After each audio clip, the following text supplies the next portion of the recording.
The breaststroke is probably the most challenging of the strokes to officiate. Breaststroke has the most variations of technique of any of the strokes. In a single race, you might observe many distinct styles of swimming, and they might all be legal. In this presentation, we will take a look at examples of the breaststroke, both legal and non-legal.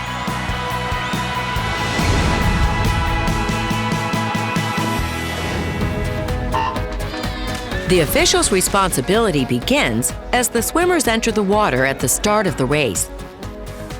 There is an important recent amendment to the rules that changes judging the start of the race and each turn.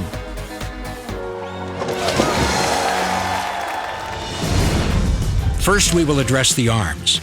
Previously, there had to be lateral separation of the hands before the butterfly kick could be taken. Under the new rule, a single butterfly kick may be completed at any time prior to the first breaststroke kick. These swimmers take more than one butterfly kick. This is not legal. On the initial pull at the start and after each turn, the arms may be brought all the way back to the hip line. The head must break the surface of the water at or before the hands turn inward at the widest part of the second arm pull. A legally swum breaststroke may look very different from swimmer to swimmer, but the one kick will always follow a single arm pull.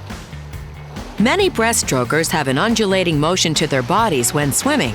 This is perfectly legal, as long as the swimmer is not using a downward butterfly kick during any part of the kick and is following the other rules of breaststroke. When officiating the breaststroke, you must watch the whole body, not just the pull or just the kick. From the beginning of the first stroke, after the start and each turn, the body shall be kept on the breast. Arms shall move simultaneously and in the same horizontal plane, without any alternating movement. This turn is not legal. The swimmer comes off the wall towards her back. The hands shall be pushed forward together from the breast, on, under, or over the water. The elbows shall be kept under the water, except for the last stroke at each turn and at the finish. The hand shall be brought back on or under the surface of the water. The hand shall not be brought beyond the hip line, except during the first stroke after the start and each turn. Some part of the swimmer's head shall break the surface of the water during each cycle of one arm pull and one leg kick, in that order. All vertical and lateral movements of the legs shall be simultaneous. The feet must be turned outward during the propulsive part of the kick movement. A scissors, flutter, or downward butterfly kick is not permitted. The best position from which to observe the stroke is slightly behind the slowest swimmer while watching the whole body. At the turn, the swimmer must touch the wall with both hands simultaneously. It is important that the official observe the touch carefully because many swimmers touch the wall very quickly with both hands and then one hand will immediately leave the wall. After observing the touch, watch the swimmer leave the wall and then check to see that the proper body position has been attained. The hands at the finish must also touch simultaneously.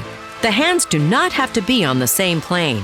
The hands can touch above, at, or below the water line. The hands do not have to be on the same plane. One hand can touch above the water and the other below, as long as the touch is simultaneous. If the hands do not touch simultaneously, this is not legal and the swimmer should be disqualified. The head can be submerged after the last arm pull prior to the touch at the turn or the finish, provided it has broken the surface of the water at some point during any part of the last complete or incomplete stroke cycle. Reviewing the breaststroke, remember these important points.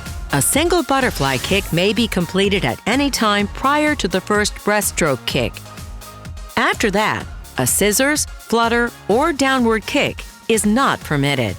The initial arm pull after the start and at each turn may be brought to the hip line. The head must break the surface of the water during each cycle of one arm pull and one leg kick, in that order. The hands must touch the wall simultaneously at each turn and at the finish. And remember, if you're not sure what you have observed, the benefit of the doubt always goes to the swimmer. For more information about officiating swimming, go to usaswimming.org.